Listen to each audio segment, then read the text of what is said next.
Tonight, US President Donald Trump and First Lady Melania Trump test positive for coronavirus after one of his senior officials also tested positive.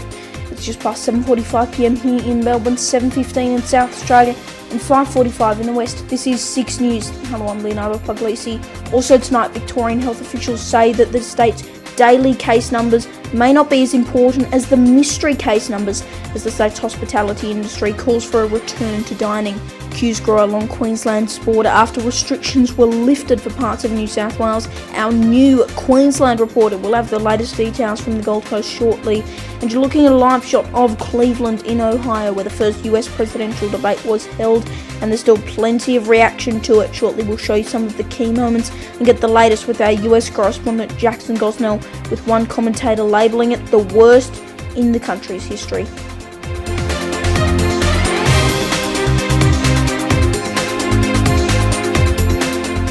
Good evening, thanks so much for your company on this Sunday evening. Coming up a little later, we'll get the latest entertainment stories with Jack Hahn and show you a very different version of the debates that one country saw. First, let's get to our top story, and it's arguably one of the biggest stories of the year, and that's really saying something, isn't it? US President Donald Trump and First Lady Melania Trump have tested positive for coronavirus. Trump tweeted it just before 3pm Melbourne time, saying, "We will get through this together." It's understood he may have caught the virus from his close advisor, Hope Hicks, who was also tested positive and was a close contact of the president and many other people involved with the president and the White House. The First Lady says she is feeling good and has postponed all upcoming engagements.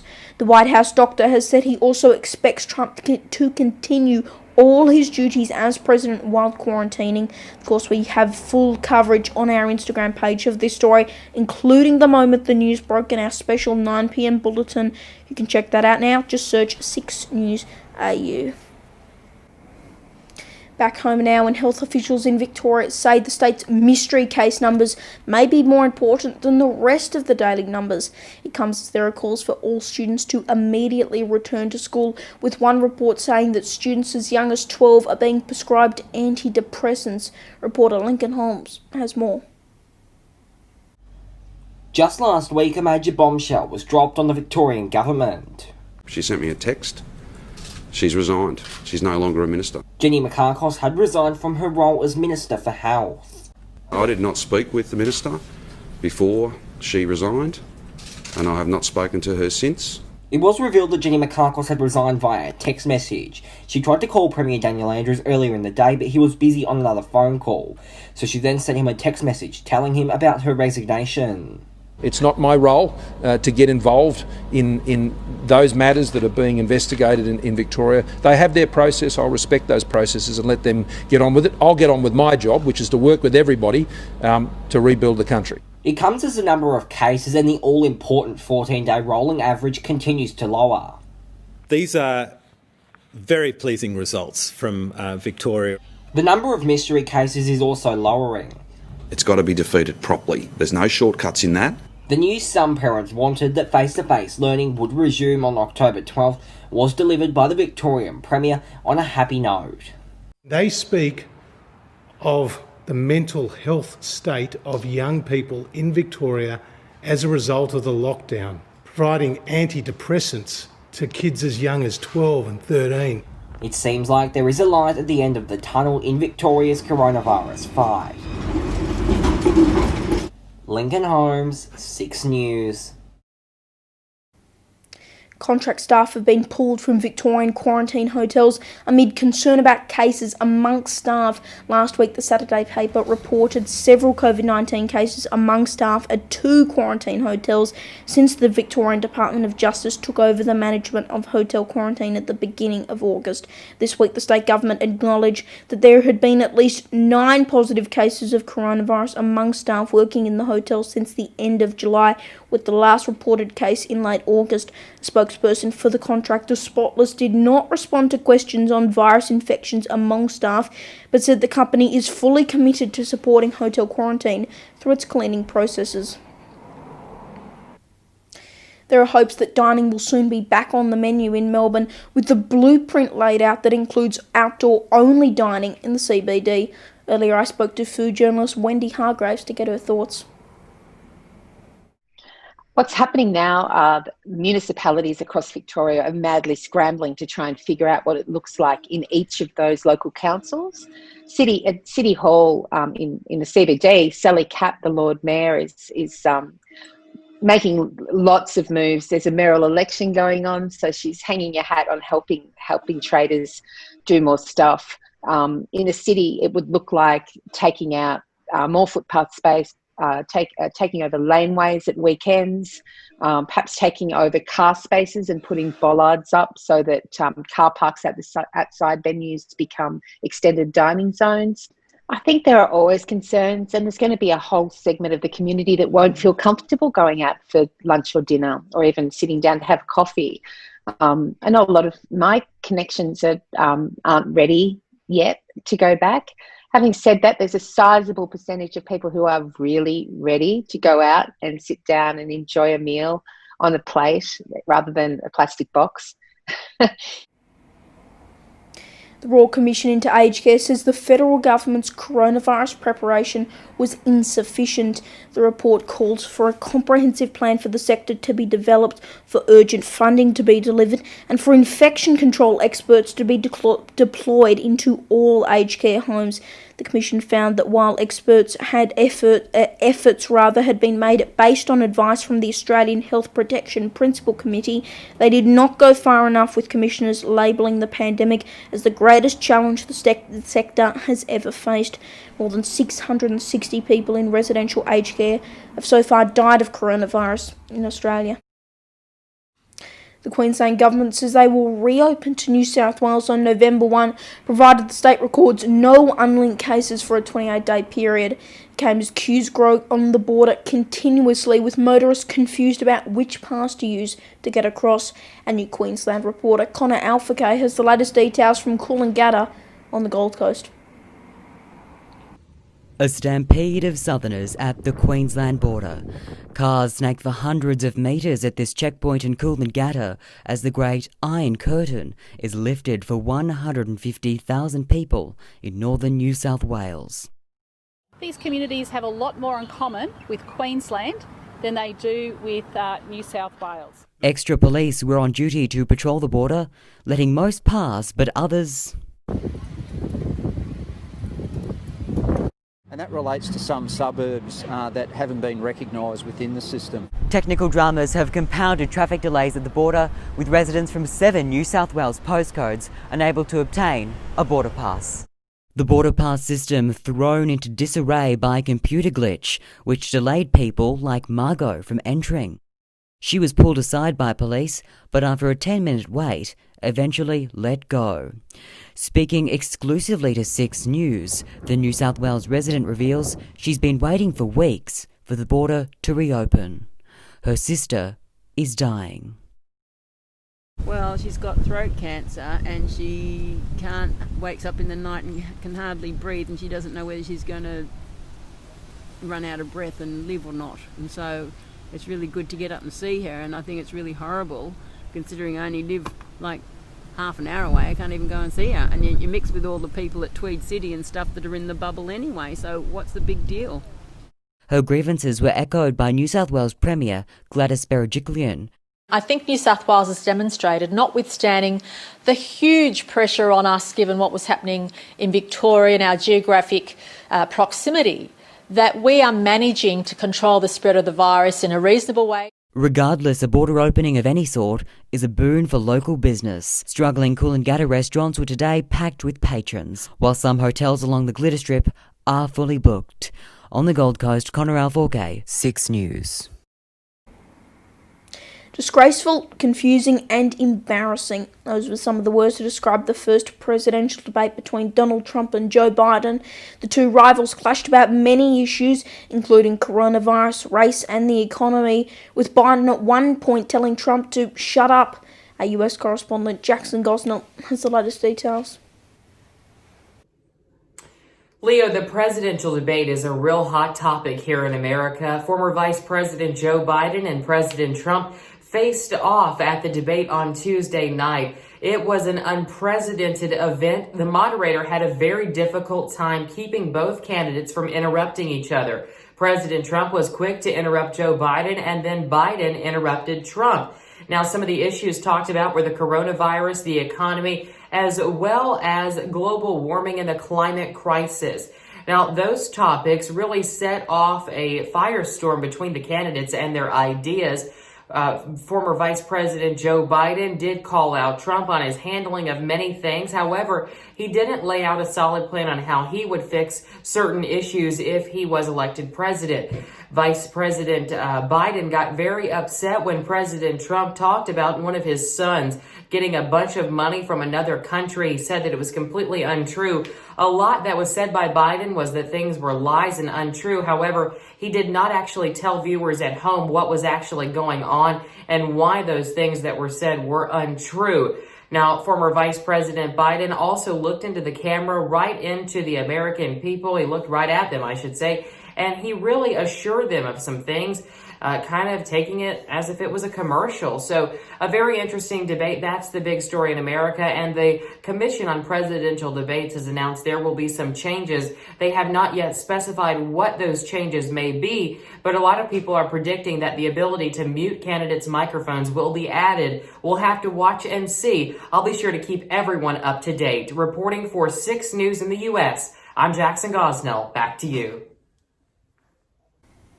Scott Morrison says that Australia's manufacturing industry will be bolstered to help the nation's coronavirus recovery. The PM announced that the strategy will see more than $1 billion put towards strengthening supply lines for essential goods and helping upscale businesses. In addition to manufacturing food and beverage, medical products, resources and minerals, clean energy, recycling, defence and space will have a plan drawn up to support those respective industries, but there have been strong calls from people in the arts and entertainment sector for support for their industry, with musicians just one of many struggling due to cancellations and restrictions.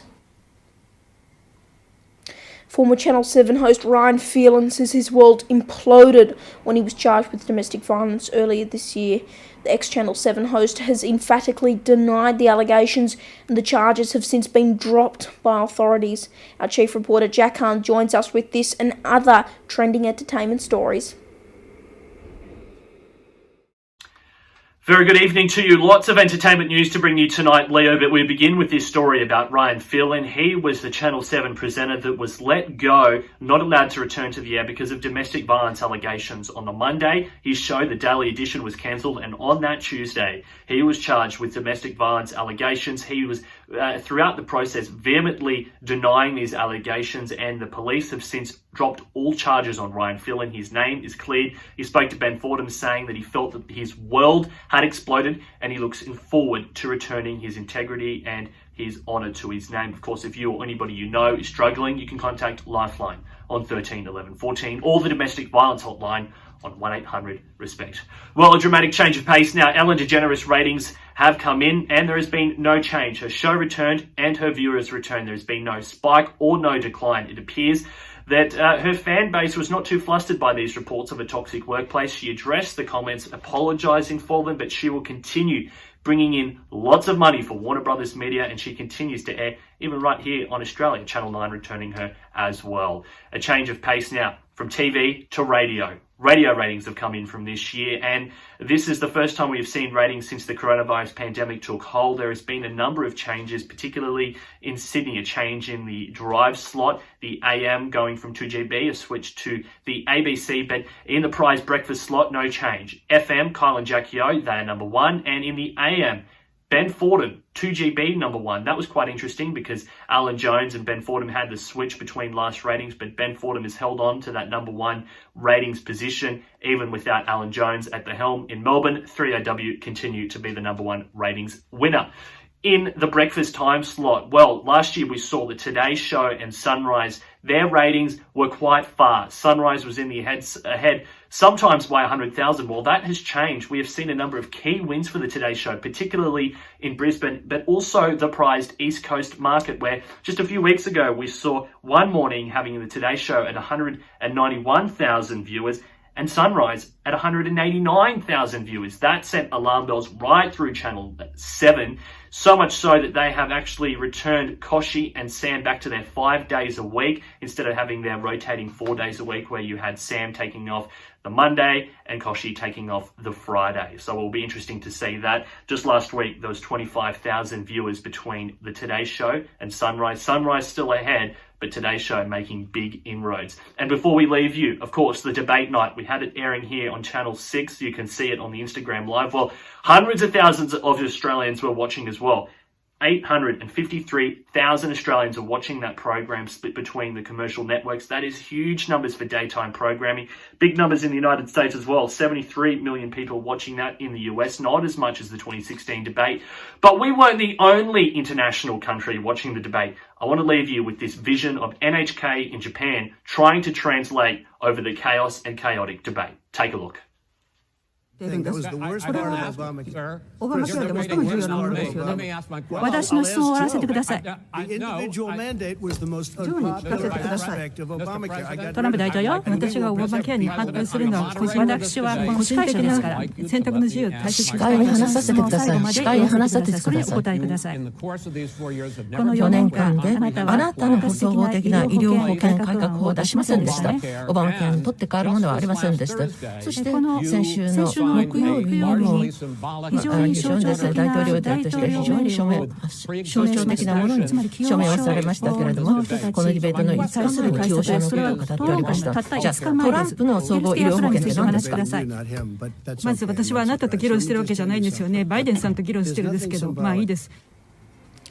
That's something you don't see every day, especially here in Australia, and we will be back after the break with plenty more stories, including something you do see in Australia, MAGPIE swooping, a young boy going viral after his terrifying encounter was posted to social media. Plus, has the West Australian gone too far in its reporting of Clive Palmer? 6 News political commentator Jim Sharp will join me to share his thoughts, but let's take you now once again to our live shot of Cleveland in Ohio, as we continue to bring you independent and unbiased news coverage this evening. Don't go anywhere. We'll be back after this short break.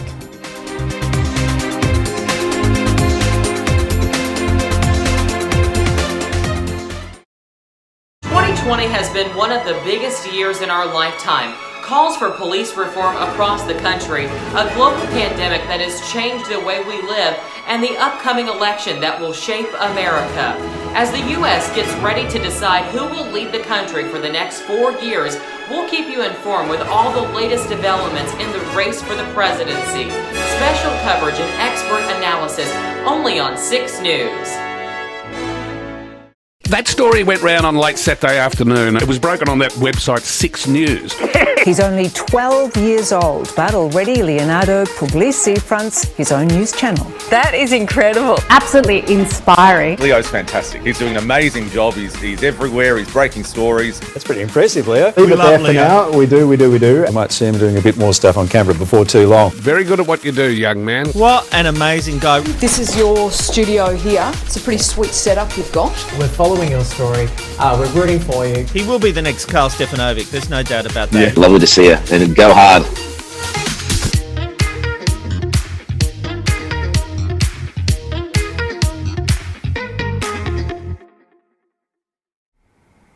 Welcome back. Thanks for your company on this Sunday evening. Let's return to our continuing independent and unbiased coverage of the coronavirus pandemic now. And Australia Post will add more than 4,000 jobs to cope with an expected rush in Christmas shopping as more people continue to stay at home across the nation.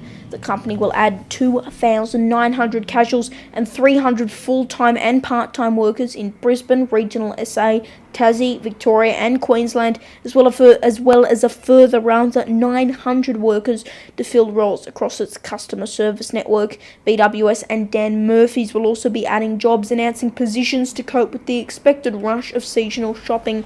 Earlier in the year, Australia Post opened 1,000 casual positions to cope with the dramatic rise in online shopping. Well, Clive Palmer has been in the news recently, and especially in his home state of WA.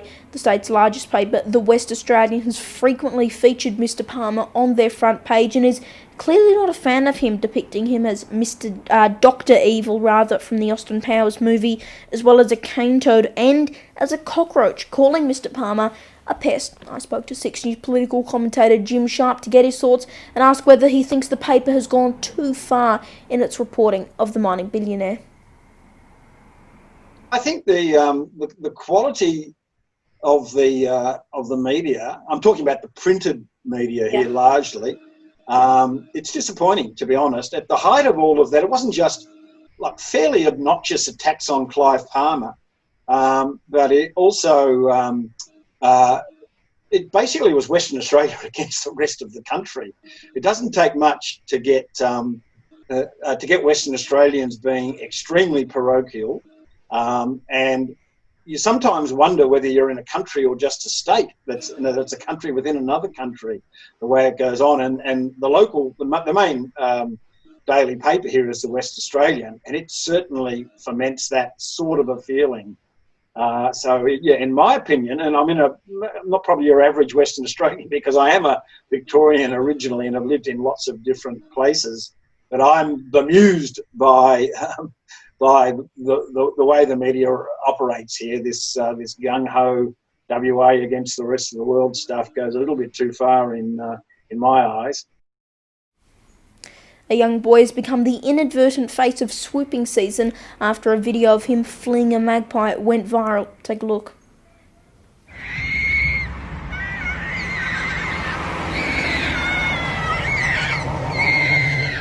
Hey!